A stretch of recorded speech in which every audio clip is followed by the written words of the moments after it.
पृथला विधानसभा से और बीजेपी के फायर ब्रांड नेता। आपकी राजनीति से ज्यादा चर्चा आपसे विवादों की रहती है। हत्या का मुकदमा मेरे खिलाफ दर्ज कराया गया। कृष्णपाल जी का व्यवहार, उनकी सादगी, उनके साथ इलेक्शन में पूरी मेहनत की। टिकट मांगी तो विनोद भाटी को टिकट नहीं मिली। कृष्णपाल जी हमेशा ये कहते हैं किसी से आज तक उन्होंने कहा मैं तो टिकट दूंगा। 2029 में तो विनोद भाटी टिकट मांगेंगे।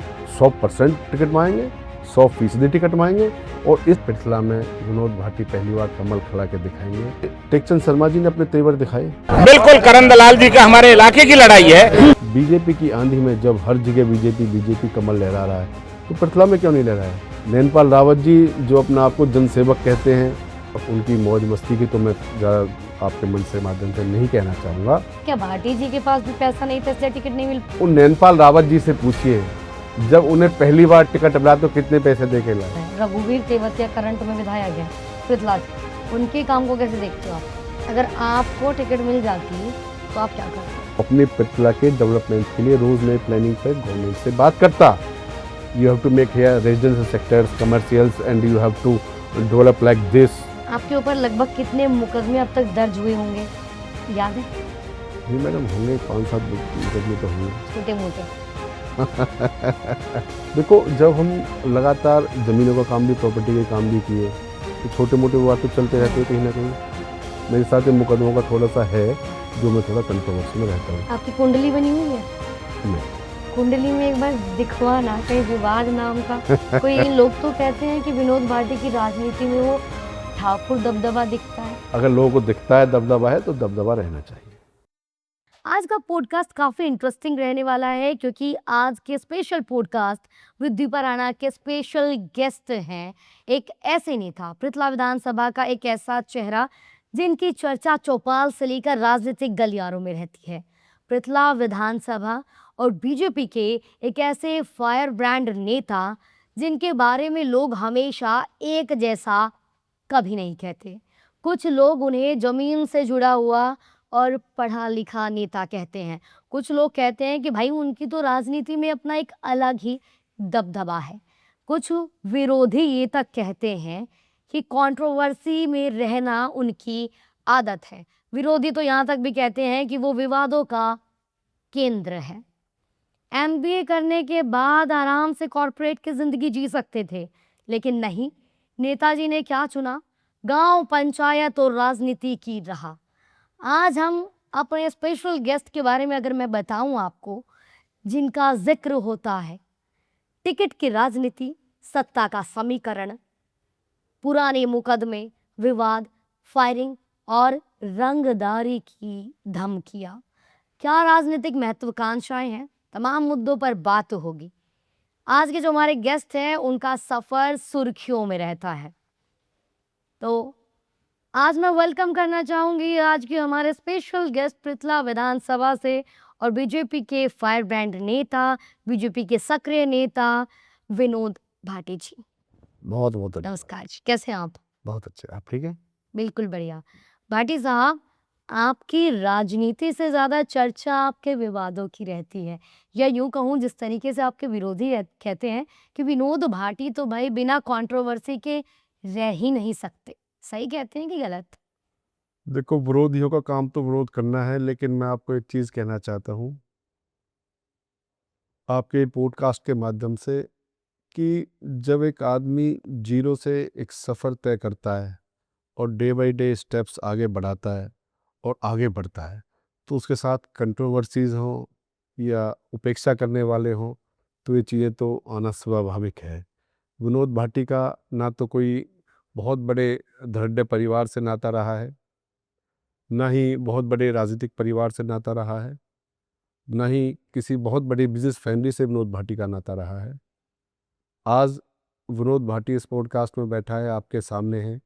चाहे हम पृथला की राजनीति में भागीदारी कर रहे हैं, बात करें बिजनेस की, चाहे हम व्यापार में, अग्रणी कंपनियों में मेरी कंपनी है। जब हम एक चीज़ को एक नेक्स्ट लेवल पर लेके जाते हैं तो उससे कंट्रोवर्सियाँ आती हैं। चाहे राजनीति की बात हो, काम में सरपंच बन के शुरुआत करने के बाद गांव में कंट्रोवर्सीज रहीं, झूठे मुकदमों में लिप्त किया गया, तो ये कंट्रोवर्सी तो जीवन का एक पार्ट है। मुकदमे झूठे थे, जी हाँ, मुकदमा चलिए, झूठा था, मैं चर्चा आपके सामने करेंगे। आज बैठा हूँ। उस पर भी चर्चा होगी, मुकदमों को लेकर भी कि झूठे थे या क्या थे। सबसे पहला सवाल मेरा यही आपकी पहले जीवन जहाँ से शुरू हुआ वहाँ से शुरू करते हैं। रिटायर्ड आईबी अधिकारी के बेटे से राजनीति तक का ये सफर कैसे तय किया? देखो मैडम, मेरे फादर आईबी से रिटायर हैं, 5 बहनें हैं, 2 हम भाई हैं। बल्लौड़ में हमारा परिवार पूरा सेटल्ड है। पिताजी ने बल्लौड़ हमें सन 1985 में लाके यहाँ मकान बनाया। गांव नरावली से मेरा जन्म है और यहाँ हम आके सेटल हुए। तो पिताजी ने मध्यम वर्गीय परिवार से हम लोग आते हैं। पढ़ाई लिखाई हर तरीके से हमने अपने आप को आगे बढ़ाने की कोशिश की और आज हम इस मुकाम पर हैं तो अपने माता पिता का आशीर्वाद है और समाज का साथ है। तो 12वीं क्लास 10वीं क्लास में नालंदा स्कूल से की, 12वीं क्लास रावल स्कूल से की, कॉलेज अपना अग्रवाल कॉलेज से किया, शिलोंग से एमबीए की। तो एक एजुकेटेड फैमिली की तरीके से सारे भाई बहन हम पढ़े लिखे। मेरी 2 बहनें लेक्चरर हैं और मेरा खुद का बेटा जो इंडिया की टॉप 5 कंपनी KFS फिटनेस है, डायरेक्टर है। मेरा छोटा भाई भी उस कंपनी में डायरेक्टर है। मेरी बेटी जो भी उसकी ग्रेजुएशन के लास्ट एग्ज़ाम्स हुए, सोनीपत जिंदल यूनिवर्सिटी में लॉ की क्रिमिनोलॉजी की पढ़ाई कर रही है और अभी भी वो आज भी वो जापान है, जापान में अपना एग्रीकल्चर को ट्रांसफ़र उस प्रोग्राम में गई हुई है। तो एक विनोद भाटिया आपके सामने एक ऐसा शख्स बैठा है जिसने अपने जीवन में 2016 में सबसे पहले सरपंची का पद मिला, लेकिन उससे भी पहले 2014 में जब कृष्णपाल जी इलेक्शन की तैयारी कर रहे थे, लड़ रहे थे, उनको टिकट मिला था, तो हम कृष्णपाल जी से कनेक्ट हो गए। कृष्णपाल जी का व्यवहार, उनकी सादगी, उनका राजनीति के सर देखते हुए मैं बड़ा प्रभावित हुआ। उनके साथ इलेक्शन में पूरी मेहनत की। उसके बाद गांव में सरपंची का चुनाव आया, सरपंची भी जीते। तो मैं बताना चाहता हूँ, बिजनेस करना, पैसा कमाना, पढ़ाई लिखाई या किसी बड़ी नौकरी पर रहना ये आसान चीज़ें हैं, लेकिन समाज की सेवा करने के लिए आपको राजनीति का सहारा लेना पड़ेगा। अपने इलाके के विकास के लिए, यूथ के डेवलपमेंट के लिए राजनीति एक ऐसा रास्ता है जिसमें कारगर साबित राजनीति ही हो सकती है। तो ये मेरा राजनीतिक सफ़र आपके सामने है। सरपंची हमने 35 साल तक हमारा परिवार संघर्ष करता रहा, लेकिन सरपंच बने, मैं ही सरपंच बना। फर्स्ट टाइम इलेक्शन लड़ा, फर्स्ट टाइम में सरपंच बना। तो सरपंच रहते हुए ऐसा कौन सा काम किया जिसने विनोद भाटी की पहचान सिर्फ एक गाँव तक सीमित ना रख के विधानसभा तक पहुंचाई? अच्छा सवाल है आपका। सरपंची जीतने के बाद गांव में विकास कर रहे तो हमने कराए। साथ ही साथ मुझे सरपंच यूनियन का प्रधान बनाया गया। सरपंच यूनियन का प्रधान होते हुए मैंने पृथला क्षेत्र के विभिन्न सरपंच साथियों के साथ मिलकर हर गांव में विकास कार्य के लिए सरपंच साहिबान को फंड्स दिलाए। हम सभी ने मिलकर पंचायतों के लिए आवाज़ उठाई, पंचायतों के डेवलपमेंट का काम किया। आज आपने एक सवाल का जवाब देते हुए बताया कि आप कृष्णपाल गुर्जर की सादगी से प्रभावित हुए, उनके प्रचार प्रसार में ज़मीन पर उतरकर आपने उनका साथ दिया। फिर ऐसा क्या हुआ कि जब एक दिन विनोद भाटी ने टिकट मांगी तो विनोद भाटी को टिकट नहीं मिली? आपका बहुत एक सटीक आंसर है इस चीज़ का। विनोद भाटी एक भारतीय जनता पार्टी का एक साधारण कार्यकर्ता, सरपंच था, सरपंच एसोसिएशन का प्रधान रहा, लेकिन जब विनोद भाटी ने टिकट मांगी तो टिकट के लिए विनोद भाटी जैसे 10-20 और भी टिकटार्थी लाइन में थे। उनमें बात करें वर्तमान एमएलए, पूर्व एमएलए, पूर्व प्रत्याशी के ही मेरे भाई उस लाइन में खड़े थे। लेकिन आपको ये मानना पड़ेगा कि 10 महीने पहले इलेक्शन से हमने टिकट मांगी और अपना राजनीतिक विधानसभा का सफ़र शुरू किया और 10 महीने के अंदर हमारा पैनल में नाम आना वो अपने आप में बड़ी बात थी। हम टिकट में भी आगे थे, लेकिन जो भारतीय जनता पार्टी का सर्वे है, जो हाईकमान है, जो संगठन का निर्णय है, वो संगठन का निर्णय सर्वोपरि होना चाहिए। तो मुझे इसमें कोई खेद नहीं है कि मुझे टिकट नहीं मिली, इससे मेरी कोई अयोग्यता साबित नहीं होती। टिकट मिलना या ना मिलना ये पार्टी का निर्णय है। मैं अपनी योग्यता इस बात को मानता हूँ कि पार्टी ने मुझे टिकट नहीं दिया और मैंने पार्टी का सहयोग किया और मैं पार्टी के साथ खड़ा रहा। ऐसा नहीं लगा पार्टी ने टिकट नहीं दी तो न्याय नहीं हुआ मेरे साथ? नहीं, बिल्कुल नहीं लगा। टिकट तो किसी एक को मिलना था ना। पार्टी ने जिसको साथ टिकट दिया हम उसके साथ रहे, हमने पार्टी के लिए काम किया, हमने अपना सेक्रीफाइस किया, आत्मसमर्पण किया और पार्टी के लिए आज भी कर रहे हैं। 2029 में विनोद भाटी टिकट मांगेंगे? 100% टिकट मांगेंगे, 100% टिकट मांगेंगे और इस तरीके से भारतीय जनता पार्टी के लिए हम मेहनत करेंगे। भारतीय जनता पार्टी की जितनी भी डेवलपमेंट स्कीम्स हैं, उनके संदेश हैं, उनका प्रचार प्रसार है, वो लोगों तक उस मैसेज को पहुंचाने का काम करेंगे और भारतीय जनता पार्टी को ये दिखाएंगे कि आपका एक सशक्त कार्यकर्ता अपनी विधानसभा के बीच में है, अपने जनसाधारण के बीच में है, उनकी भलाई के लिए बीजेपी की जो कोर निर्णय हैं, जो बीजेपी के जो संदेश हैं, उनके माध्यम से बीजेपी का प्रचार प्रसार करके डेवलपमेंट की सोच बना रहा है और हमें 100% मुझे विश्वास है कि जब 10 महीने का समय मिला था मुझे, अब तो मेरे पास 5 साल का समय है। मैं अपनी मेहनत से, अपने आइडियाज से, अपनी डेवलपमेंट थॉट से मैं पार्टी के लिए काम करूँ, मुझे 100% टिकट मिलेगी। हाँ, अगर मुझसे भी कोई ज़्यादा अच्छा उम्मीदवार होगा और पार्टी उसे टिकट देगी तो ये पार्टी का निर्णय होगा और मैं पार्टी के साथ रहूँगा। चुनाव के दौरान विनोद भाटी के कार्यक्रम में बड़े नेता रविंद्र भाटी राजस्थान से, उत्तर प्रदेश से बृजभूषण शरण सिंह भी पहुंचे। रविंद्र भाटी से जुड़ा एक सवाल है, रविंद्र भाटी की तरह ही विनोद भाटी को भी देखा जाता है, जैसे उनके साथ युवा जन समर्थन है, ऐसे ही विनोद भाटी के साथ भी चुनाव में पृथला युवा दिखाई दिया। लोग सवाल करते हैं, कमेंट्स भी आए लोगों के आपके लिए, जिस तरीके से रविंद्र भाटी ने निर्दलीय चुनाव लड़कर जन समर्थन हासिल किया, क्या अगर बीजेपी 2029 में टिकट नहीं देती विनोद भाटी को, क्या आप भी वो जोखिम उठाने के लिए तैयार हैं? निर्दलीय चुनाव लड़ेंगे? मैं पहली बात आपको बताना चाहता हूँ कि आपने कहा कि आप एक कार्यक्रम में रविंद्र भाटी जी आए, बृजभूषण शरण सिंह आए। एक बरादरीवाद होने के नाते, एक भाई बंधु होने के नाते मेरे पुराने रविंद्र भाटी जी से संबंध है, तो तब से संबंध है जब वो बीजेपी में थे। तो उसके बाद वो उनका अपना पर्सनल निर्णय था कि उन्हें निर्दलीय वो चुनाव लड़े और जीते। लेकिन ये ज़रूरी नहीं है कि रविंद्र भाटी अगर निर्दलीय लड़ते हैं तो विनोद भाटी भी निर्दलीय लड़ेगा। I am very educated and I am very professional person that talking to you because Ravindra Bhatti is a youth icon, so I like him. और एक यूथ आइकॉन होने के नाते मैं भी उन्हें पसंद करता हूँ। महाराणा प्रताप जयंती थी तो उस कार्यक्रम में वो आए। लेकिन विनोद भाटी एक भाजपा की विचारधारा का आदमी है, भाजपा का कार्यकर्ता है। मेरे कभी सपने में भी निर्दलीय इलेक्शन का विचार नहीं आएगा, क्योंकि मुझे जनता की सेवा भारतीय जनता पार्टी में रहते हुए करनी है। विधानसभा का मुझे मौका मिल जाए तो वो मैं अपना 100% दे पाऊंगा। अगर मौका नहीं मिलता है तो भी अपने इलाके की जनता के लिए मैं हमेशा काम करता रहूँगा भारतीय जनता पार्टी के साथ मिलकर। आना है तो आपको हर समाज की एकता होनी चाहिए। विरोधी आरोप लगाते हैं, वो कहते हैं कि विनोद भाटी गलती करते हैं, वो विधानसभा क्षेत्र में ज़्यादातर अपने जो समाज के लोग हैं, राजपूत समाज के लोग, उन्हें साथ लेकर चलते हैं। मैं बताना चाहूँगा आपको, हमने 13 फरवरी 2024 को एक कार्यक्रम किया था महाराजा सूरजमल जयंती का, जिसमें 10,000 से ज़्यादा समाज वहाँ आया था और वहाँ हर समाज की हस्ती थी। हमने अपने एससी अम्बेडकर जयंती के उपलक्ष्य में गांव जाकर, हर चौपाल पर जाकर हमने अपने वाल्मीकि जी का, अम्बेडकर जी के चित्र और तस्वीरें वितरित की थी।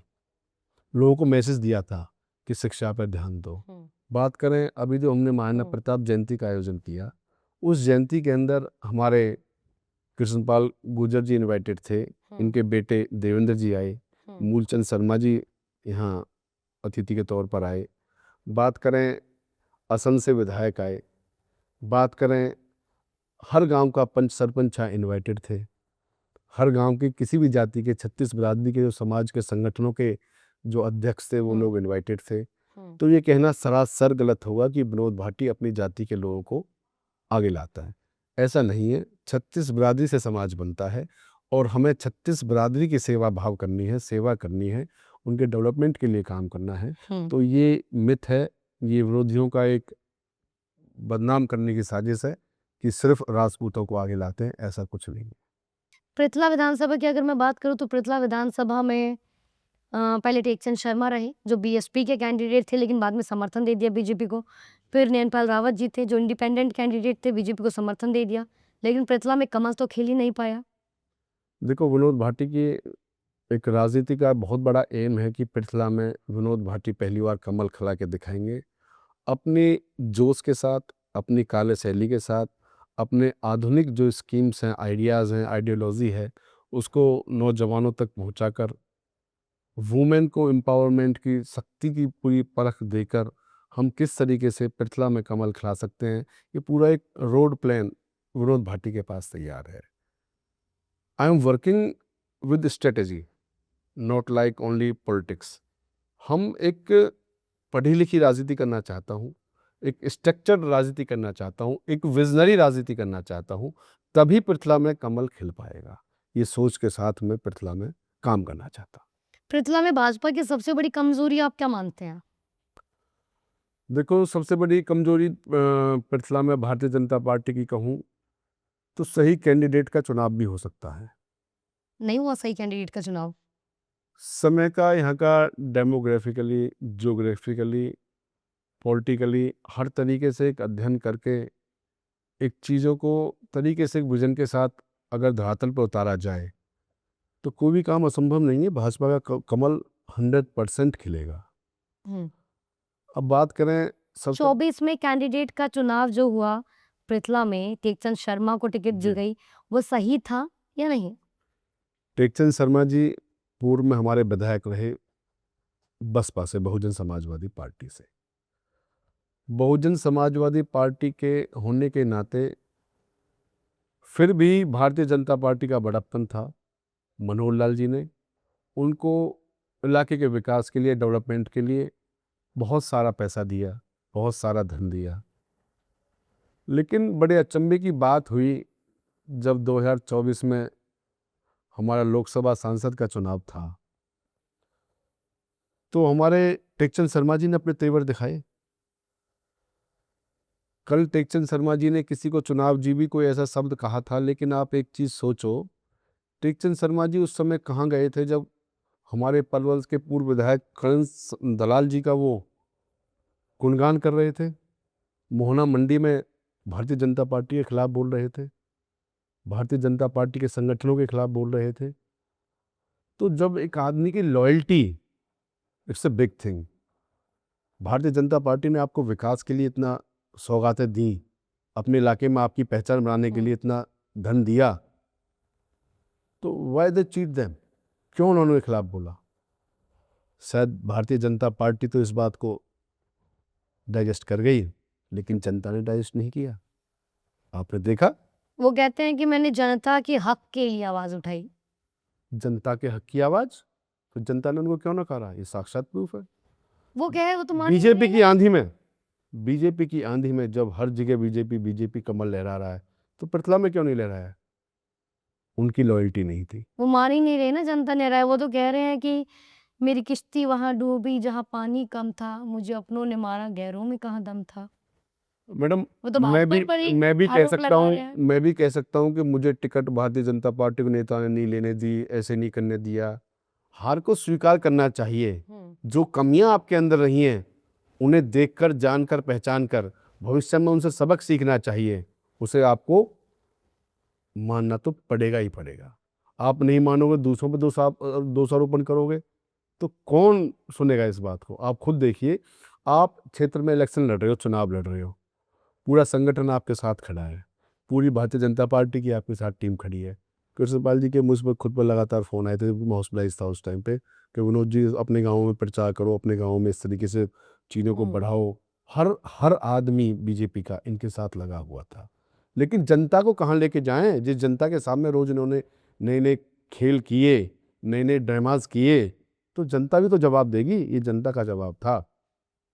लेकिन अगर चुनाव में दीपक धनगर और नैनपाल रावत बैठ जाते, चुनाव नहीं लड़ते, तो क्या टेकचंद शर्मा सीट निकाल देते? देखो, मैं इतना बड़ा विश्लेषक तो नहीं हूँ, लेकिन दीपक डागर भारतीय जनता पार्टी के सदस्य थे, कार्यकर्ता थे।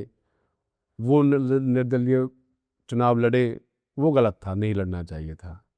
नैनपाल रावत जी, नैनपाल रावत जी जो अपना आपको जनसेवक कहते हैं, और अभी शायद आपके पॉडकास्ट में उन्होंने एक शब्द कहा था, एक गाना भी गाया था। उस गाने के बाद बताया कि मुझे मेरे इलाके की जनता ने चंडीगढ़ भेजा। बिल्कुल 100% सही है। उनको चंडीगढ़ भेजा गया। भारतीय जनता पार्टी का उस टाइम भी कमल नहीं खिल पाया, क्योंकि नैनपाल रावत ने पृथला की भोली वाली जनता का मूर्ख बनाया था।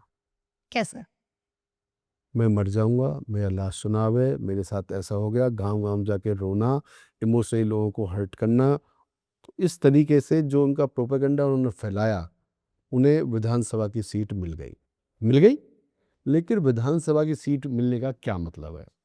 अगर मैं उस स्थान पे होता और इतना अपार जन समर्थन मुझे मिलता, तो मैं अपने इलाके की जनता के लिए डेवलपमेंट करता, इतनी डेवलपमेंट करता, रात दिन 24 घंटे एक कर देता, कि जनता का जो समर्थन इस बार मिला था, उससे मुझे डबल टाइम और वोट मिलते और मैं लोगों की पसंद रहता। लेकिन ऐसा कहाँ हुआ? हमारे नैनपाल जी का अधिकतर समय चंडीगढ़ गुजरा, और उनकी मौज मस्ती की तो मैं ज़्यादा आपके मंच से माध्यम से नहीं कहना चाहूँगा। वो एक अच्छे पद पर रहे, विधानसभा का पद उनके पास रहा, जिसकी अपने आप में एक गरिमा है। लेकिन उस गरिमा का ध्यान नहीं रखा गया, जनता का ध्यान नहीं रखा गया। ये सबसे बड़ी कमी रही, जो नैनपाल जी को भारतीय जनता पार्टी ने टिकट नहीं दिया, और तभी जनता ने उनको वोटों के माध्यम से जवाब भी दिया। तो मैं किसी की इसमें ज़्यादा पीछे नहीं पड़ना चाहता, ना कोई ऐसा शब्द कहना चाहता जो अनएथिकल हो। तो सीधी सी बात है, जो जनता के काम करेगा, जो जनता के लिए सोच रखेगा, जनता उसे दोबारा भी मौका देगी और टिकट मिलने के बाद जिताएगी भी, ये कन्फर्म है। 2024 में भाटी जी आपके पास भी उतना पैसा नहीं था क्या?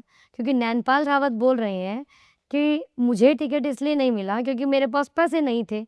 जो टिकट लेकर आया यानी कि टेकचंद शर्मा, उन्होंने पैसों से टिकट खरीदी है। तो सवाल ये है, क्या भाटी जी के पास भी पैसा नहीं था इसलिए टिकट नहीं मिल पाई? दीपा जी, आपके पॉडकास्ट जो चल रहे हैं उनमें बड़े इंटरेस्टिंग सवाल आते हैं। ये सवाल अपने आप में बड़ा हंगामे वाला सवाल ये है। मैंने सोचा पूछ लूं कहीं नहीं नहीं, आपने अपने आपका पैसे अच्छा ना जोड़ सवाल पाए है, हो। पर एक चीज़ उन नैनपाल रावत जी से पूछिए, जब उन्हें पहली बार टिकट मिला तो कितने पैसे दे के लाए? जब दूसरी बार टिकट मिला तो कितने पैसे देकर लाए? जब सोनपाल छोकर जी को टिकट मिला तो वो क्या दे के आए? और जब टेकचंद शर्मा जी को टिकट मिला तो वो क्या दे के आए? भारतीय जनता पार्टी में कोई भी टिकट पैसे से नहीं बिकती है। कहीं भी किसी का 1 रुपया टिकट के लिए खर्च नहीं हुआ है। ये मैं आपसे 100% विद इन व्हाइट पेपर पे साइन करके दूंगा आपको। नैनपाल रावत तो कह रहे मैं इंडिपेंडेंट जीता था, टिकट कहाँ मिलूं? उससे पहले टिकट नहीं मिली क्या? जब इंडिपेंडेंट जीते तब की बात बोल उससे रहा हूँ। इंडिपेंडेंट, लेकिन सोनपाल छोकर पैसे से टिकट लाए थे? कभी नहीं। ये तो दूसरों के, एक दूसरे पर आरोप प्रत्यारोप ही तो हैं। ये बरलाने वाली बातें ही तो हैं। अगर पैसे से टिकट मिलता, पैसे से राजनीति होती, तो आज अंबानीज ही देश के प्रधानमंत्री होते। ये लोकतंत्र है मैडम, इट्स ए डेमोक्रेसी। तो यहाँ पैसा मायने रखता है, यहाँ तो जनता की आवाज़, जनता की सेवा, आपका विजन, आपका माध्यम, आपकी पार्टी मायने रखती है। आपने कहा नैनपाल रावत को लोगों का प्यार तो मिल गया, जैसे भी करके आपने बोला। अगर आप होते तो बहुत कुछ करते। अभी जो कार्यकाल चल रहा है, रघुवीर तेवतिया करंट में विधायक हैं पृथला से, उनके काम को कैसे देखते हो आप? देखो, कांग्रेस पार्टी की बात तो करना ही बेवजह है। उनका कहीं कोई ना वजूद बचा है, ना उनकी सोच है, ना उनका संगठन है, ना कार्यशैली है। तो वो क्या डेवलपमेंट फिर भी करेंगे? जीत तो गए। देखो, जीतना एक कैसे भी कह सकते हो, जीत हार का तो मैं नहीं कहूँगा, वो जीत गए। लेकिन उनका वे ऑफ वर्किंग क्या है? क्या सिर्फ एक कि भाई मुझे कॉलेज खुलवाना, ये मांग करनी वे ऑफ वर्किंग है? और काम नहीं है क्या? आपको हर दिन काम करना पड़ेगा, आपकी टीम को 24 घंटे अपने इलाके में काम करना पड़ेगा, तभी आपके इलाके की डेवलपमेंट हो पाएगी। ये दिल्ली या फरीदाबाद नहीं है, ये पृथला है, एक ग्रामीण बाहुल्य क्षेत्र है। और आने वाला गुड़गांवा हमारा पृथला बनेगा, लेकिन बनेगा जब हमारा विधानसभा का कोई भी प्रतिनिधि अपनी जी तोड़ मेहनत करेगा, अपना विजन रखेगा। अगर आपको टिकट मिल जाती तो आप क्या करते? देखो, मुझे टिकट मिल जाती, सबसे पहले मेरी एक कोर टीम होती, जो टीम हमारी गांव की जनसाधारण की हर समस्या को डे बाय डे नोट करती, उसके सॉल्यूशन के साथ उससे बात करती। बात करें, सबसे बड़ा काम मेरा होता यूथ को कनेक्ट करना। यूथ को कनेक्ट करना, एक कनेक्टिंग प्रोग्राम चलाना, अवेयरनेस प्रोग्राम चलाना। जैसे कि बात करते हैं सभी नेता नौकरी दिलाने की, मैं बात करता हूँ व्यवसाय खोलने की, नौकरी देने की। हमारा युवा, हमारा यूथ नौकरी के लिए चक्कर काटने वाला ना हो, नौकरी देने वाला हो। उसकी अपनी वर्कशॉप हो, इसकी एक फैक्ट्री हो, उसकी एक बड़ी कंपनी हो, उसके स्टार्टअप्स हों, इंटरप्रेन्योर्स हों। मैं तो चाहता हूँ पृथ्वी की कुछ लोगों की कंपनी यूनिकॉर्न्स में आए। This is my dream. मुझे इस लेवल पर काम करना है।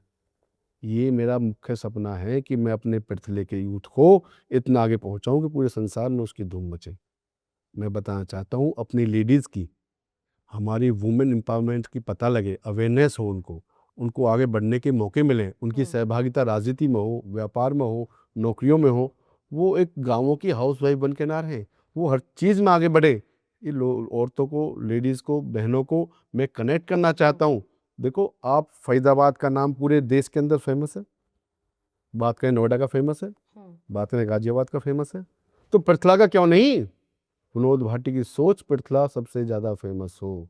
मैं अपनी विधानसभा में इस सर्च पे काम करना चाहूँगा। बात करें एआई जनरेटेड प्रोग्राम्स हो, एआई के बारे में बच्चों को पता लगे, व्यापार की स्कीम्स का पता लगे, सरकार से जितने भी लोन्स हैं फैक्ट्री खोलने के लिए, कंपनी खोलने के लिए, स्टार्टअप्स के लिए, क्या क्या उनकी फैसिलिटीज़ हैं, उन फैसिलिटीज़ का यूथ को पता तो लगे, कनेक्ट तो हो, उनको बिजनेस की क्लासेस तो मिले एटलीस्ट, उनको ट्रेडिंग का पता तो लगे, इंपोर्ट एक्सपोर्ट कैसे होगा ये पता तो लगे। जो सरकार की स्कीम्स है उनके बारे में, एमएसएमई के बारे में पता नहीं है यूथ को। हमारे जो नेता थे पुराने वाले, पहले बात करते थे सरकारी नौकरी लगा दी, भाई साहब 8-8 10 लाख रुपए लिए, सब पुलिस में लगा दिए, किसी नौकरी लगा दिए। विनोद भाटी तो रोजगार देने की बात करता है, रोजगार लेने की बात नहीं करता। यूथ इतना मजबूत हो, सशक्त हो कि रोजगार दे। और जब हमारे बच्चों की फैक्ट्रियां, वर्कशॉप्स ये सब होंगी तो पृथला तो अपने आप पूरा होगा, पृथ्वी का फेम बढ़ेगा, नाम बढ़ेगा। हमारे गाँव में सफाई के लिए प्रॉपर एक प्रोग्राम्स बनाए जाएं, जो सफाई कर्मचारी काम करने में ढील भर दें, उन कर्मचारियों को टाइट किया जाए, उनके संगठनों से बात की जाए। जिस तरीके से गवर्नमेंट के पंचायत के अंदर सफाई कर्मचारी, गाँव में सफाई की बहुत समस्या आती है, सफाई रेगुलर होनी चाहिए, उनके लिए प्रॉपर एक सुपरविजन टीम होनी चाहिए। जिस बिल्डिंग का कंस्ट्रक्शन आपने पंचायत के द्वारा कराया, एमएलए फंड के द्वारा कराया, सांसद निधि के द्वारा कराया, उसका प्रॉपर एक देखरेख का चैनल हो, एक टीम ऐसी हो, उनकी रख रखाव को देखें। आप एक गांव में बिल्डिंग बना दी आपने 5 करोड़ रुपए की, लेकिन वो झड़ रही है, उसका रख रखाव नहीं है, तो विनोद भाटी की सोच तो कैसी है, प्रॉपर से मेंटेन करेगा। जहाँ पेड़ लगाए वो मेंटेन होंगे, जहाँ पार्क लगाए मेंटेन होंगे, जहाँ अपने जिम्स लगाए वो मेंटेन होंगे। अपने यूथ को हेल्थ के बारे में अवेयर करना, डेवलपमेंट तभी हो पाएगी जब हम हर पहलू पे हम काम कर पाएंगे। तो विनोद भाटी तो प्रॉपर एक राज भोगने के लिए नहीं, एक पैसा कमाने के लिए नहीं, एक सेवा करने के लिए, एक अपनी पृथला विधानसभा को डेवलप करने के लिए और देश में आगे बढ़ाने के लिए। क्योंकि जेवर एयरपोर्ट की वजह से हमारी पृथला विधानसभा सबसे ज़्यादा विकसित होने वाली है। हमारे पास अगर मैं विधायक होता तो अपने पृथला के डेवलपमेंट के लिए रोज नए प्लानिंग पे गवर्नमेंट से बात करता। You have to make here residential sectors, commercials, and you have to develop like this. आपको इस तरीके से यहाँ चीज़ें मैनेज करनी चाहिए। एक विधायक होने के नाते एक मेहनत करनी चाहिए, एक विजन होना चाहिए, जो मैं अब भी कृष्णपाल जी के साथ डिस्कस करता रहता हूँ। और आगे भी प्लानिंग्स हैं कि हम चीज़ों को आगे बढ़ाएंगे। तो अगर टिकट मिली और लोगों का प्यार मिला तो विनोद भाटी इस तर्ज पर काम करेंगे। देखो, विनोद भाटी एक 18 घंटे काम करने वाला शख्स है। जब से मैंने अपनी याददाश्त सुर्ख संभाली है, उस दिन से आज तक मैंने 18 घंटे काम कम से कम किया है। तो I am a hard worker and मैंने कभी भी नहीं ड्रिंक किया है, ना मैंने कभी कोई गलत चीज़ों का सेवन करता हूँ, ना कोई स्मोकिंग करता हूँ। लेकिन मैं अपने काम में डेडिकेशन पूरी रखता हूँ। तो अगर मैं विधायक बनता हूँ तो मेरे 18 घंटे की मेहनत मेरे इलाके के लिए होगी, इलाके को डेवलपमेंट करना होगा। क्योंकि आपने कभी भी मेरे इलेक्शन कैंपेनिंग में 2024 में देखा होगा, चौपाल पे चर्चा। चौपाल चर्चा में क्या विषय थे? मेरे विषय थे कि यूथ को कैसे डेवलप करें, मेरे साथ एक बैंक का बंदा होता था, हम्म। वो बैंक के बारे में इंडस्ट्री के लिए स्कीम देता था। एक बंदा मेरे इंडस्ट्री का कोई व्यापारी होता था, वो उद्योगपति, उसके बारे में बच्चों को सिखाता था। मेरे साथ एक कोचिंग क्लासेस के, मैंने फ्री कोचिंग स्टार्ट की थी, कोचिंग के बंदे प्रोफेसर हुआ करते थे, वो बच्चों को कोचिंग के बारे में बताते थे कैसे बड़ी नौकरियों पर जाएं। तो मैं अपनी एक सोच बता रहा हूँ, मैं अपना कोई गुणगान नहीं कर रहा हूँ, लेकिन एक सोच को बताना चाहता हूँ इलाके की जनता को, लोगों को, कि किस तरीके से काम किया जाएगा। मैंने जब अपना लोकसभा चुनाव हुआ तो हमने बाइक पर रैली निकाली है, बाइक रैली से लोगों को संदेश दिया। हमने ट्रैक्टर रैली निकाली, हम्म। ट्रैक्टर रैली से संदेश दिया। मैंने पैदल जन जागरूक यात्रा निकाली, नौजवान जागरूकता यात्रा निकाली, पैदल गांव-गांव जाके लोगों को नशे के खिलाफ संदेश दिया, एजुकेशन के बारे में दिया, इंडस्ट्री के बारे में बताया, वुमेन एम्पावरमेंट के बारे में बताया। तो ये चीज़ें करने से होंगी, हमको डे बाय डे हर दिन काम करना होगा। ये नहीं कि हमारे पूर्व विधायक की तरह आप बैठे हो चंडीगढ़ में, वहाँ वहाँ से काम नहीं हो पाएगा। चंडीगढ़ आप जाओ, विधानसभा में अपनी बातें रखो, बातें काम कराओ, पैसे करवाओ, सैंक्शन करवाओ पैसे अपने डेवलपमेंट के लिए, और यहाँ इलाके पर ज़मीन पे काम करो, धरातल पे काम करो। कौन से पूर्व विधायक की तरह? मैडम राणा जी, आपको सब पता है, इसी में ज़्यादा डिस्कस की ज़रूरत नहीं है, मैं किसी की आलोचना में नहीं जाना चाहता, लेकिन मेरे को सिर्फ दर्द और टीस सिर्फ एक बात का है कि मेरे पिरथले का विकास पीछे रहा है। जो पिरथला आज सबसे आगे होना चाहिए था, आज पिरथला विकास से पीछे रहा है। आपके विरोधी कहते हैं कि विनोद भाटी की पहचान जो है वो विकास से ज्यादा विवादों से बनी है। जी, विवाद बिल्कुल ठीक कहते हैं। 2016 में जब हम सरपंच बने थे, सरपंच हम्म। बनने के बाद 3-4 महीने बाद ही एक हत्या का मुकदमा मेरे खिलाफ दर्ज कराया गया। उस मुकदमे में जिस आदमी को आज तक देखा नहीं, भला नहीं, झूठा मुकदमा दर्ज हो गया बाई नेम। कितने अचंभे की बात है। पुलिस ने उसमें तफ्तीश की, तहकीकात की, उसमें मेरे वो टेस्ट होते हैं, जो क्या बोलते हैं उसका, लाई डिटेक्टर टेस्ट हुए। मैं निर्दोष था, तो मैं, पुलिस ने क्लीन चिट दे दी, मुझे कोर्ट भी नहीं जाना एक पड़ा। मुकदमा, दूसरा मुकदमा। देखो, जब हम लगातार ज़मीनों का काम भी, प्रॉपर्टी के काम भी किए, तो छोटे-मोटे विवाद तो चलते रहते हैं कहीं न कहीं। तो कोर्ट, कचहरी, ये सब चीज़ तो आती जाती है, लेकिन मेरे पास कोई संगीन मुकदमा ऐसा नहीं है। उसके बाद अभी 2000 बात करें 23 में या 22 में, एक हत्या का मुकदमा और यूपी में दर्ज कराया गया। आप कह रहे हो छोटे मोटे मुकदमे, हत्या का मुकदमा दर्ज, लेकिन मैडम उसमें भी निर्दोष था। जिस लेकिन आदमी, हत्या का मुकदमा छोटा मोटा मुकदमा तो नहीं होता। मैडम जब राजनीतिक कंट्रोवर्सियाँ बढ़ती हैं और आदमी आगे बढ़ता है तो लोग पीछे लग जाते हैं। जब जिस आदमी से हम मिले नहीं, जुले नहीं, मैं अपने काम में 18 घंटे मेहनत कर रहा हूँ, अपने बिज़नेस में बिज़ी हूँ, मेरे साथ प्रॉपर टीम काम कर रही है, फिटनेस की टीम अलग कंपनी काम कर रही है, प्रॉपर्टी की अलग कंपनी काम कर रही है, तो मेरे पास इन चीज़ों का समय ही नहीं है। लेकिन जब परिवार बड़ा होता है, मेरा 500 आदमी परिवार गाँव में रहता है, 150 आदमी का परिवार बल्लभ रहता है, तो पारिवारिक कंट्रोवर्सियाँ भी हो जाती हैं। जो आदमी परिवार का मुखिया होता है, आगे निकलता हुआ होता है, तो उसे टारगेट किया जाता है। यूपी में मुकदमा कैसे दर्ज हो गया? यूपी में गांव का किसी लड़के का वहाँ मर्डर हुआ या वो मिला नहीं आज तक, तो उसका हत्या का मुकदमा हमारे खिलाफ दर्ज हो गया। लेकिन आपका उससे क्या संबंध था? वो गांव में जो दूसरी चुनाव जो सरपंची का हारे थे, वो बड़ा परिवार था, शुरू से वो सरपंच रहते थे, तो वो उनके परिवार के वो चोर बदमाश, उन पर लूट के 20-20, 25-25 मुकदमे दर्ज थे, वो 10 नंबरी घोषित थे, तो उनकी वहाँ मर्डर होने के बाद हमारा नाम लिखवा दिया नहीं, गया। मर्डर के मुकदमे घूम फिर कर विनोद भाटी को कैसे नहीं मैडम, घेर जब लेते जांच हैं? पुलिस करती है तो मर्डर में किसी को छोड़ तो सकती नहीं हम्म। पुलिस। तो मैं आज भी कोर्ट नहीं गया, ना उस मर्डर में गया, ना इस बिना मर्डर में कोर्ट गया। गए तो केस मैडम, खत्म। आपका मैं कहीं नाम लिखवा दूं और आप हम्म। उसमें शामिल नहीं है, तो पुलिस तो सत्य तो करेगी। कोर्ट तो जाना ही पड़ेगा एक आधी बार। मैडम जब आप उसमें है ही नहीं, तो आप why clean you chit. Go to, yes, clean chit.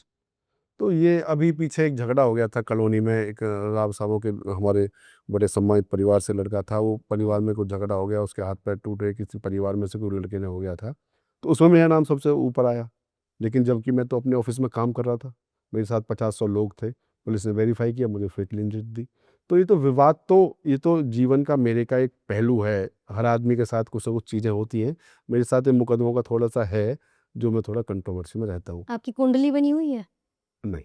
कुंडली में एक बार दिखवाना, कहीं विवाद नाम का कोई ये शब्द बड़े बड़े उसमें तो नहीं लिखा? दीपा जी, मैं तो भगवान पे पूरा भरोसा रखता हूँ, और मैं तो जीवन के कुछ ऐसे पहलू हैं जो बताना चाहता नहीं, लेकिन मैं बड़ा सात्विक आदमी हूँ, बचाव करता हूँ झगड़ों मुकदमों से, पर फिर भी लगते हैं। फिर भी कैसे घेर लेते हैं? ये ले- मतलब विनोद भाटी झगड़ों में नहीं जाते, झगड़े विनोद भाटी के पास आ जाते हैं। बस ये ऐसा कह जीवन का एक सकते हैं। हिस्सा है, कह सकते हैं। पृथ्ला के बारे में आपने बताया कि पृथ्ला के ड्रीम प्रोजेक्ट क्या है? अभी हाल ही में जिस मंच से टेक्चंद शर्मा ने शायरी की, उसी शाम को जब प्रदेश अध्यक्ष अर्चना गुप्ता पहुंची फरीदाबाद, तो कृष्णपाल गुर्जर के घर एक डिनर पार्टी हुई, जहां पूर्व विधायक जो कि अभी पार्टी से निष्कासित हैं, नैनपाल रावत भी पहुंचे। एक फोटो बहुत वायरल हुई। आपको क्या लगता है वो फोटो किस ओर इशारा कर रही है? नहीं मैडम, ऐसा नहीं है। उस प्रोग्राम में रात्रि भोज में प्रोटोकॉल था। उसमें वर्तमान के पार्षद, पूर्व के एमएलए और वर्तमान एमएलए ही शामिल थे। नहीं, वर्तमान में तो टेक्चंद शर्मा भी रहे ना। तो वो ना पार्टी से जाए, वो निकाल ना जाए, उनका पर्सनल निर्णय है। लेकिन जब टेकचंद वो अपने नैनपाल जी गए तो उस प्रोटोकॉल के तहत वहाँ गए। और अपने हरियाणा के जो हमारी विधानसभा, सॉरी, हरियाणा के भारतीय जनता पार्टी की जो अध्यक्ष बनी है डॉक्टर अर्चना गुप्ता जी, बड़ी सम्मानित और बड़ी सुलझी और बड़ी सोच की नेता हैं। उन्होंने सभी को बुलाया और रात्रि भोज में सब शामिल हुए, एक विचार विमर्श करने के लिए, एक मिलने के लिए, जो शब्द उन्होंने लोगों से कहे। तो ये कोई बड़ी बात नहीं है, किसी और संकेत नहीं करता कि भारतीय जनता पार्टी ने नैनपाल को गले लगा लिया है, कृष्णपाल जी को गले लगा लिया, टेकचंद जी को नहीं लगाया, विनोद को नहीं लगाया। कृष्णपाल जी सभी को एक नज़र से देखने वाले नेता हैं। कृष्णपाल जी हमेशा ये कहते हैं, किसी से आज तक उन्होंने कहा मैं तो टिकट दूंगा। मुझसे भी कहा था, विनोद जी आप मेहनत कर रहे हो, टिकट पार्टी किसी एक को देगी, जो पार्टी का निर्णय हो मंजूर करना पड़ेगा। मैं कहा हाँ जी, कि आप मेहनत करते रहो। तो उनका हर किसी के लिए होता है। पार्टी का कोई बड़ा नेता होगा, वो कभी भी किसी एक इंडिविजुअल के लिए सोच नहीं बनाएगा, वो सिर्फ पार्टी की सोचेंगे। अगर सच्चे कार्यकर्ता है, मैं भी सच्चा कार्यकर्ता हूं तो पार्टी की सोचता हूँ। आपके कार्यालय पर फायरिंग हुई, 50 लाख की रंगदारी मांगी गई, क्या हुआ था उस रात? उस रात मैडम मैं तो अपने घर पे था, मुझे तो सिक्योरिटी गार्ड का फ़ोन आया था कि यहाँ 2-3 लड़के आए हैं, और वो आके और सीधा फायर किया और एक पर्ची फेंक के चले गए। मैंने साथ साथ पुलिस को, सीआईए को इन्फॉर्म किया। मुझसे पहले यहाँ पुलिस पहुँच चुकी थी और उन्होंने वो पर्ची या वो चिट ली, उसमें उनको गिरफ्तार भी कर लिया, उनको गोली भी लगी है, एनकाउंटर भी हुआ है। तो वो उनका था, मैं उनको ना जानता था, ना मेरे उनसे कोई पर्सनल रंजिश है, ना कोई मतलब है। तो ये तो कंट्रोवर्सी मेरे साथ चलती रहती है। पुलिस सिक्योरिटी भी मिली हुई है, पुलिस ने भी मुझे हमेशा मदद की है, मुझ पर आशीर्वाद रखा है, पुलिस प्रशासन ने भी। तो मैं भी उस मर्यादा का ध्यान रखते हुए कभी भी किसी गलत चीज़ में इन्वॉल्व नहीं होता। आपके ऊपर लगभग कितने मुकदमे अब तक दर्ज हुए होंगे, याद है? भी मैडम होंगे 5-7 मुकदमे तो होंगे ही। छोटे-मोटे। आपको क्या लगता है राजनीति में जानबूझकर विनोद भाटी की छवि खराब करने की कोशिश की जाती है? बिल्कुल, बिल्कुल सत्य है। जब पुलिस ने क्लीन चिट दी तो उस बात को लोगों में फैलाना, प्रचार करना वो गलत है। जब पुलिस ने हमें क्लीन चिट दे दी है, हम निर्दोष हैं, हम उस केस में या उस अपराध में हम शामिल ही नहीं है, तो क्यों हम उस पर खींचा जाता है? लेकिन लोग तो कहते हैं कि विनोद भाटी की राजनीति में वो ठाकुर दबदबा दिखता है, तो क्या वो सम्मान है या फिर राजनीतिक प्रदर्शन? ऑब्वियसली ये सम्मान है, ये दिखता है, सम्मान मतलब ही मेरी ठाकुर ताकत है। दबदबा तो दिखता है, देखो, ये मानते हो? मैं अपने मुंह से कोई शब्द नहीं कहना चाहूंगा, लेकिन लोगों को दिखता है तो मैं अपने मुँह दबदबा, की भी तारीफ नहीं करना चाहूँगा, अगर लोगों को दिखता है दबदबा है तो दबदबा रहना चाहिए। दबदबा रहना चाहिए, चाहे उसे राजनीतिक प्रदर्शन समझो या फिर सम्मान। राजनीतिक प्रदर्शन में तो मेरी सोच तो है जनता की सेवा भाव में है। राजनीति राजनीति करना अपने इलाके की डेवलपमेंट, अपने इलाके की नौजवान की भलाई, अपने इलाके का विकास करना है, ना कि कोई दबदबा दिखाना। आज पृथला विधानसभा की पृथला राजनीति पर एक फिल्म बन जाए, तो विनोद भाटी कौन-सा रोल लेंगे? बहुत इंटरेस्टिंग सवाल है दीपा जी। सोचकर बोल सकते हो। अगर पृथला पर कोई फिल्म बनती है तो मैं पृथला की सेवा करने वाला एक विधायक बनना चाहूँगा, जो कि अपनी भारतीय जनता पार्टी से अपनी सोच के, अपनी मेहनत के बलबूते पर टिकट लेगा और चुनाव जीतकर भारतीय जनता पार्टी का पहली बार पृथला में कमल खिलाएगा और अपने इलाके को पूरे विश्व पटल में, पूरे भारतवर्ष में पहचान दिलाएगा। पृथला को जो ऑरा आज तक नहीं मिला है, वो फेम हम दिलाएंगे। पृथला के नौजवान को इतना विकसित कर देंगे, पृथला की नारी को, बहन बेटी को इतनी सशक्त कर देंगे कि पृथला अपने आप में एक पहचान होगा, पृथला का नाम अपने आप में एक फेम होगा। ये मेरी सोच है। लोग इंडस्ट्रियलिस्ट बनेंगे, यूथ बड़ी बड़ी नौकरियों पर जाएंगे, वुमेन हर चीज़ में, चाहे राजनीति हो, चाहे व्यापार हो, चाहे नौकरी हो, हर चीज़ में, चाहे खेल हो, हर चीज़ में अपनी सहभागिता दर्ज कराएंगी। पृथला विधानसभा को सशक्त करके दिखाएंगी। एक तरफ विधानसभा की राजनीति, दूसरी तरफ करोड़ों का एक बिजनेस एम्पायर, एक ऐसा फिटनेस बिजनेस केएफएस जो इंडिया में टॉप 10 रैंक में आता है। कैसे बैलेंस करते हो दोनों चीजों को? एक तरफ राजनीति, एक तरफ बिजनेस। केएफएस फिटनेस एक ऐसी कंपनी जो मेरी बेटी के नाम से है, काव्या फिटनेस सॉल्यूशंस। 2014 में हमारी एक सोच बनी कि हम एक फिटनेस कंपनी स्टार्ट करते हैं। ये company basically pan India level पे काम करती है। दीपा जी, मेरा एक विज़न, एक सपना है कि इंडिया के हर घर में केएफएस फिटनेस का इक्विपमेंट हो। चाहे इक्विपमेंट एक स्कीपिंग रस्सी हो, रोप हो, चाहे एक डंबल हो, या एक बेंच हो, या पूरा इलाके में जिम लगा हो।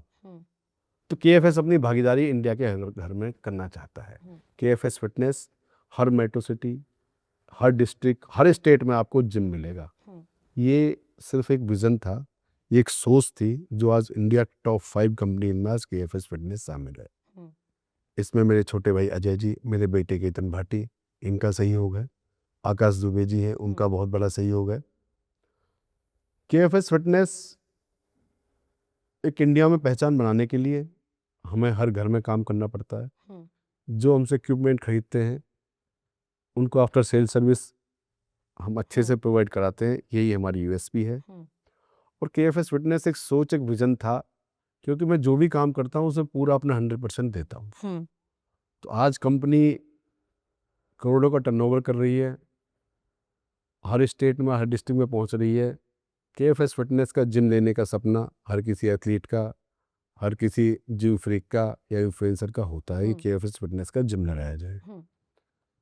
तो उसके लिए रात दिन मेहनत करनी पड़ती है। 18 घंटे मेहनत करता हूँ, रात दिन काम करते हैं। केएफएस का नाम काव्या बेटी के नाम से जी, रखा, बेटी जी। के नाम से नहीं। पापा की छोटी- लाडली ज्यादा बेटियां होती हैं। देखो, मैं बेटियों को बहुत लाड करता हूँ। मेरी 5 बहनें हैं और मेरी 2 बेटियां हैं, तो मुझे बेटी बहुत पसंद है।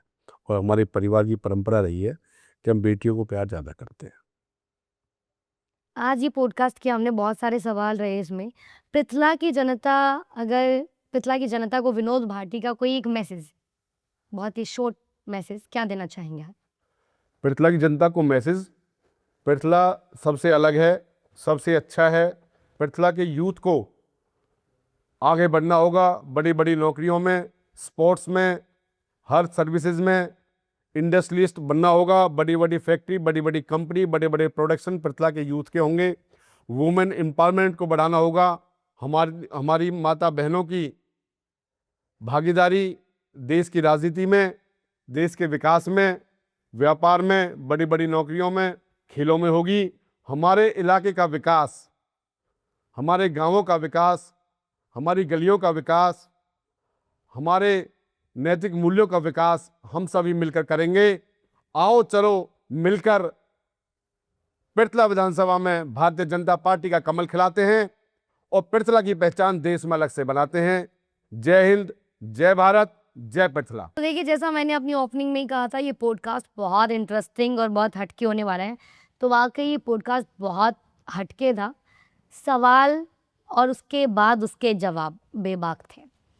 अब आखिरी सवाल मेरा पृथला की जनता से है, जो लोग इस पॉडकास्ट को देख रहे हैं। विनोद भाटी ने बताया कि पृथला में क्या कमी वो मानते हैं, और अगर उन्हें टिकट मिलती है और अगर वो जीतते हैं तो उनकी ड्रीम प्रोजेक्ट क्या है पृथला विधानसभा के लिए। तो अगर आप विनोद भाटी से सहमत हैं तो आप मुझे कमेंट करके अपनी राय ज़रूर देना। और साथ ही इस पॉडकास्ट का इस एपिसोड का सबसे स्पेशल पार्ट आपको कौन सा लगा, वो भी आप मुझे बताना। और क्या वाकई आपकी भी जो विचारधारा थी, जो आपका माइंडसेट था विनोद भाटी के लिए, विवादों में रहने वाले विनोद भाटी के बारे में आपने सुना था, लेकिन आज आपने ज़मीन से जुड़े हुए विनोद भाटी को जाना। अगर आपने भी पहली बार जाना तो मेरे साथ वो भी कमेंट ज़रूर करना।